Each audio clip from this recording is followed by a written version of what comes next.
माहूर तालुक्यातील लखमापूर येथील पंचशील विद्यालय येथे पोषण आहाराचं वाटप करण्यात आलं। पंचशील विद्यालयाचे प्राचार्य अमोल गायकवाड यांच्या हस्ते आहाराचं वाटप करण्यात आलं।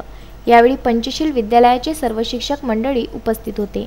कोरोना संसर्गजन्य आजाराच्या पार्श्वभूमीवर संचारबंदीमुळे ग्रामीण भागातील नागरिकांना उपाशी राहण्याची वेळ येऊ नये म्हणून शाळा आणि विद्यालय स्तरावर शिल्लक असलेले शालेय पोषण आहार, तांदूळ व कडधान्य आदी शासनाच्या आदेशावरून विद्यार्थ्यांना वाटप करण्यात आलं।